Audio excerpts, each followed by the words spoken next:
નમસ્તે દર્શક મિત્રો, આઈઆરજેપીસી ન્યૂઝનું હાર્દિક સ્વાગત છે। હું છું આપણી જાની મકવાના। તો સૌથી પહેલા નજર કરી શબ્દ મુખ્ય સમાચાર પર।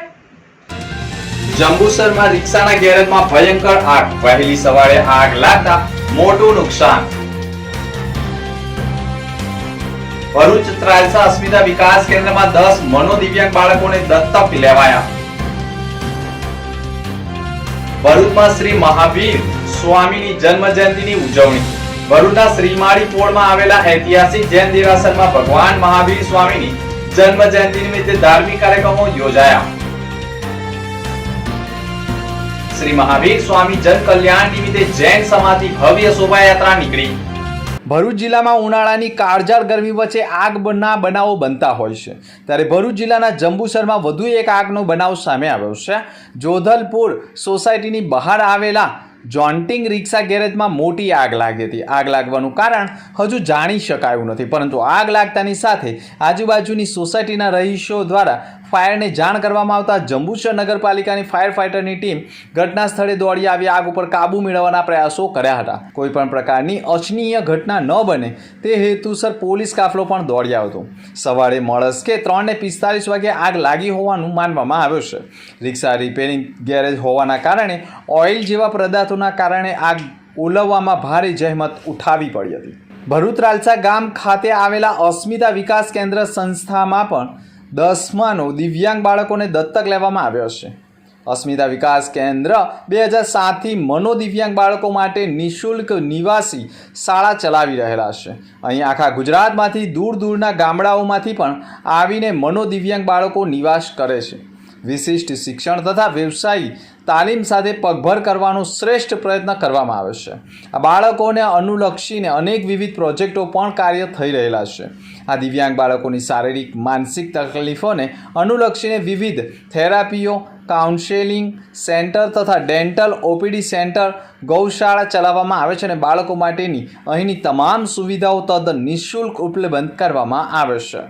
ગુજરાત રાજ્ય યોગ બોર્ડ ભરૂચના યોગ ટ્રેનર અંજલિબેન ડોંગરા દ્વારા ચંદ્રદર્શન સોસાયટી ખાતે ચાલતી યોગ કક્ષાને 1 વર્ષ પૂરું થતાં વાર્ષિક કાર્યક્રમનું આયોજન કરવામાં આવ્યું હતું।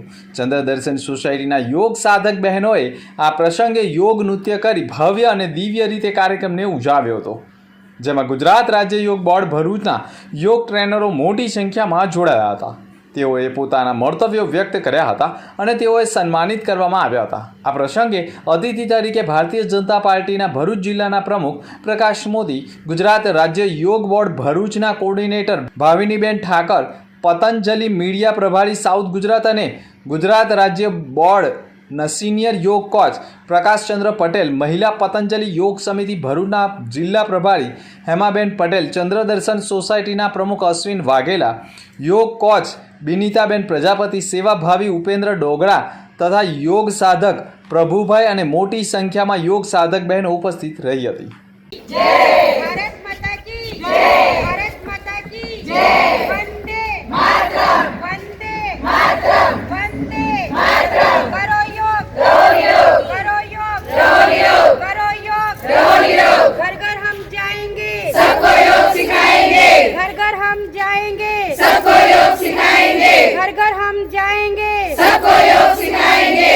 ओम प्रणाम। जय श्री राम, जय श्री राम, जय श्री राम, जय श्री राम, जय श्री राम, जय श्री राम। ભરૂચ ખાતે ભારતીય જનતા પાર્ટીના 46મા સ્થાપના દિવસની ઉજવણીના ભાગરૂપે આયોજિત 153 ભરૂચ વિધાનસભાના સક્રિય સંમેલનમાં મુખ્ય વક્તા તરીકે પૂર્વ મેયર અને સાંસદ રંજનબેન ભટ્ટની વિશેષ ઉપસ્થિતિમાં યોજાયો હતો, જેમાં કાર્યકર્તાઓને પાર્ટીની સંઘર્ષ યાત્રા અને વિકાસની દિશામાં અપાર યોગદાન વિષય પર સંવાદ કર્યો અને ભારતીય જનતા પાર્ટીના સૌ કાર્યકર્તાઓને માર્ગદર્શન આપ્યું હતું અને આ પ્રસંગે પાર્ટીના સંઘર્ષથી લઈને દેશના વિકાસમાં કરવામાં આવેલા અદ્વિતીય યોગદાન અંગે ચર્ચા કરવામાં આવી। તેઓ દ્વારા માર્ગદર્શન પ્રાપ્ત થયું।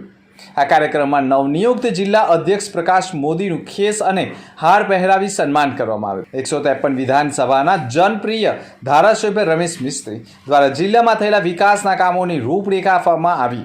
महामंत्री नीरल पटेल, फतेहसिंह गोहिल, पूर्व कैबिनेट खुमानसिंह वासिया, पूर्व धारासभ्य दुष्यंत पटेल, भरूच नगरपालिकाना चूंटायेला પ્રતિનિધિગણ તેમજ પાર્ટીના પદાધિકારીઓ પણ જોડાયા હતા. ભરૂચ શહેરમાં શ્રીમાળી પોળમાં આવેલા ઐતિહાસિક જૈન દેરાસરમાં આજે ભગવાન મહાવીર સ્વામીની જન્મ જયંતિ ખૂબ જ ધાર્મિક અને ભાવભીના વાતાવરણમાં ઉજવાઈ હતી, જેમાં મોટી સંખ્યામાં જૈન ધર્મના લોકોએ ભગવાન મહાવીર સ્વામીની પૂજા અર્ચના કરી ધન્યતા અનુભવી હતી.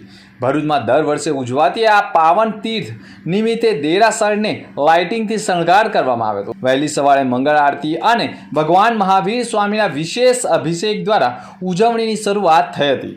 સમગ્ર દેરાસર સંગીતમય જય જયકારોથી ગુંજી ઉઠ્યું હતું. ભરૂચ શહેર તથા આસપાસના વિસ્તારમાંથી મોટી સંખ્યામાં જૈન ભક્તો ઉપસ્થિત રહી ભગવાનના દર્શન કર્યા અને પુણ્યનો લાભ મેળવ્યો હતો. શ્રદ્ધાળુઓએ પરિવારના આરોગ્ય અને શાંતિની કામનાની સાથે વિશેષ પ્રાર્થનાઓ કરી હતી. સવારથી દેરાસરોમાં ધાર્મિક પ્રવચનો, તપસ્વીઓના સમારંભ અને બાળ મંડળ દ્વારા સાંસ્કૃતિક કાર્યક્રમોના પણ વિશેષ આયોજનો કરવામાં આવ્યા હતા. શ્રી ભાર્ગવ સમસ્ત પંચ ટ્રસ્ટ સંચાલિત નવા ડેરા દત્ત મંદિર ખાતે આયુર્વેદિક અને હોમિયોપેથી નિદાન અને સારવાર કેમ્પનું આયોજન કરવામાં આવ્યું હતું. આયુર્વેદ શાખા જિલ્લા પંચાયત ભરૂચના સહયોગથી શ્રી પરશુરામ સંગઠન દ્વારા શ્રી ભાર્ગવ સમસ્ત પંચ ટ્રસ્ટ સંચાલિત દત્ત મંદિર નવા ડેરા ખાતે આયુર્વેદિક અને હોમિયોપેથી નિદાન અને સારવાર કેમ્પ યોજવામાં આવ્યો હતો. શ્રી પરશુરામ સંગઠન દ્વારા પ્રતિવર્ષ વિવિધ સામાજિક કાર્યક્રમો આયોજિત કરી શ્રી પરશુરામ જન્મોત્સવની ઉજવણી કરવામાં આવે છે, જે અંતર્ગત આરોગ્ય પરિવાર અને કલ્યાણ વિભાગ, ગુજરાત સરકાર નિયામક આયુષની કચેરી ગાંધીનગર અને આયુર્વેદિક શાખા જિલ્લા પંચાયત ભરૂચના સહયોગથી શ્રી પરશુરામ સંગઠન દ્વારા શ્રી ભાર્ગવ સમસ્ત પંચ ટ્રસ્ટ સંચાલિત દત્ત મંદિર નવા ડેરા ખાતે આયુર્વેદિક અને હોમિયોપેથી નિદાન અને સારવાર કેમ્પ યોજવામાં આવ્યો હતો, જેમાં સરકારી હોમિયોપેથી દવાખાના જનરલ હોસ્પિટલના medical officer doctor Ketan Patel, Ayurveda દવાખાનાના મેડિકલ ઓફિસર ડૉક્ટર કૃષ્ણાબેને સેવાઓ આપી હતી અને ઋતુજન્ય રોગોની નિઃશુલ્ક તપાસ કરી દવાઓ આપવામાં આવી હતી. અંદાજિત 100થી વધુ લોકોએ કેમ્પનો લાભ લીધો હતો. આ પ્રસંગે શ્રી સમસ્ત ગુજરાત બ્રહ્મ સમાજ ભરૂચ શહેરના પ્રમુખ હેમંત શુકલ, શ્રી ભાર્ગવ સમસ્ત પંચ ટ્રસ્ટના ટ્રસ્ટી રવિન્દ્રભાઈ હિંદિયા, અશ્વિનભાઈ હિંદિયા, શ્રી પરશુરામ સંગઠનના સ્થાપક સદસ્ય હરેશ પુરોહિત, રાજકુમાર દુબે, ધરમભાઈ સહિતના સભ્યો ઉપસ્થિત રહ્યા હતા અને કેમ્પને સફળ બનાવ્યો હતો. શ્રી મહાવીર સ્વામીના જન્મ કલ્યાણકને અવસરે ભરૂચ જૈન સમાજ દ્વારા જન કલ્યાણની પૂર્વ સંધ્યાએ ભવ્ય શોભાયાત્રાનું આયોજન કરવામાં આવ્યું હતું. આ શોભાયાત્રા શક્તિનાથ જૈન દેરાસરથી આરંભાઈ શ્રીમાળી પોળ જૈન દેરાસર સુધી વિઘ્નવિહીન રીતે પસાર થઈ હતી. સમગ્ર યાત્રા દરમિયાન સાંજના શ્રદ્ધાળુઓએ પણ ઉમંગ અને ઉલ્લાસભેર સહભાગિતા નોંધાવી હતી. શોભાયાત્રામાં શાંતિના પાઘટ બેનરો, ધ્વજાઓ, સંગીતમય રથો તથા સાંસ્કૃતિક ઝાંખીઓ પણ આકર્ષણનું કેન્દ્ર બન્યું હતું. આવા આયોજન દ્વારા સામાજિક એકતા, પરસ્પર પ્રેમ અને અહિંસાના સિદ્ધાંતોનું સંવર્ધન થાય છે, જે શ્રી મહાવીર સ્વામીના ઉપદેશોને સાર્થક બનાવે છે. અંતર્મુખી સમાચાર પર ફરી એક નજર. જંબુસરમાં રિક્ષાના ગેરેજમાં ભયંકર આગ. વહેલી સવારે આગ લાગતા મોટું નુકસાન. ભરૂચ ત્રાલસા અસ્મિતા વિકાસ કેન્દ્રમાં 10 મનોદિવ્યાંગ બાળકોને દત્તક લેવાયા. ભરૂચમાં શ્રી મહાવીર સ્વામીની જન્મ જયંતિની ઉજવણી. ભરૂચના શ્રીમાળી પોળમાં આવેલા ઐતિહાસિક જૈન દેરાસરમાં ભગવાન મહાવીર સ્વામીની જન્મ જયંતિ નિમિત્તે ધાર્મિક કાર્યક્રમો યોજાયા. શ્રી મહાવીર સ્વામી જન કલ્યાણ નિમિત્તે જૈન સમાજની ભવ્ય શોભાયાત્રા નીકળી. તો આ હતા સમાચાર. આવતીકાલે ફરી મળીશું નવા સમાચાર સાથે. નમસ્કાર.